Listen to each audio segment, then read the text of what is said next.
Aujourd'hui, une petite halte à Hue pour visiter la cité impériale. Je viens de rentrer par la porte qui était jadis, naguère, réservée à l'empereur. Et le bâtiment qu'on voit en face abrite son trône. Et c'est du haut de ce dernier qu'il recevait tous les gens qui rentraient dans la citadelle par des portes latérales. Voilà une carte du Vietnam. Alors en rouge, on voit la province de Hue. Et on comprend très bien, vu que c'est au centre, pourquoi la dynastie Nguyen a déplacé la capitale de Hanoï, qui est au nord, jusqu'à Hue. En fait, c'était pour rallier le Vietnam du Nord au Vietnam du Sud.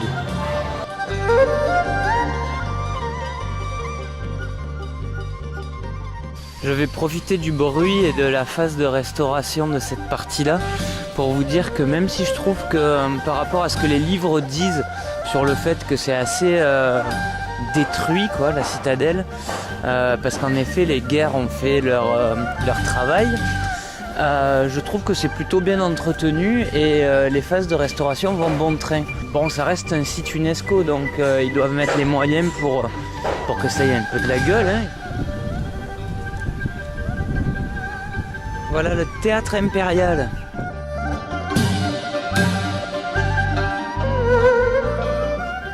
Masque traditionnel vietnamien ou masque de lutte mexicaine.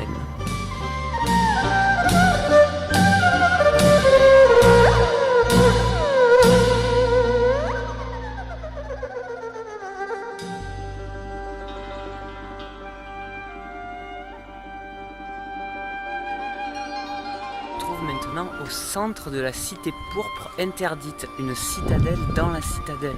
C'est-à-dire que ici, c'était des quartiers qui étaient uniquement réservés à l'empereur. Et les seuls serviteurs qui avaient le droit de venir, c'était les eunuques.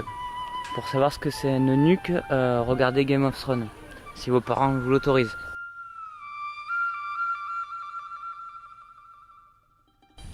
Ne vous attendez toutefois pas à avoir quelque chose de grandiose comme les temples d'Angkor ou quoi. Déjà, quand on parle de cité impériale, de cité interdite, on a l'impression de voyager dans le temps. Le premier Nguyen qui a commencé à construire la citadelle a débuté les travaux en 1802, il me semble.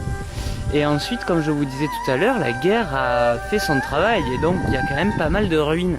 Et même si beaucoup de temples et de bâtiments sont en train d'être restaurés, on voit beaucoup plus de terrains de foot que de monuments à proprement parler.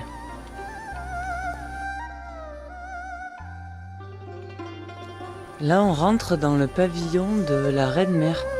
La mère du roi ou la grand-mère du roi vivait là. Donc c'est un ensemble de 10 bâtiments, très sobres, hein, et parmi lesquels il y avait un théâtre. Donc la reine-mère avait son propre théâtre, même si on a vu qu'il y avait le théâtre royal un peu plus loin.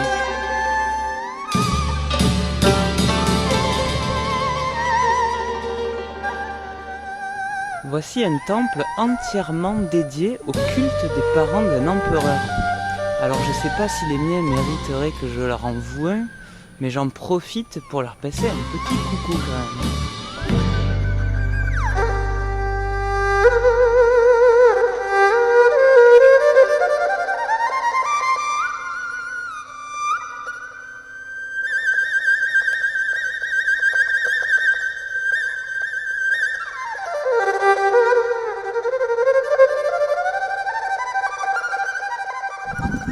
Et voilà un monument fraîchement restauré. Comme quoi ça aura de la gueule quand ça sera fini. Je viens de finir la visite de la citadelle impériale. Alors je pensais que j'avais fait ça assez vite. En fait il faut bien compter une bonne après-midi pour visiter la citadelle. C'est pas mal, c'est vraiment bien. Beaucoup de lieux sont en restauration et beaucoup d'endroits, j'imagine qu'ici il devait y avoir des bâtiments, ont subi les dégâts de la guerre. Mais c'est quelque chose à voir, c'est plutôt sympa de toute façon.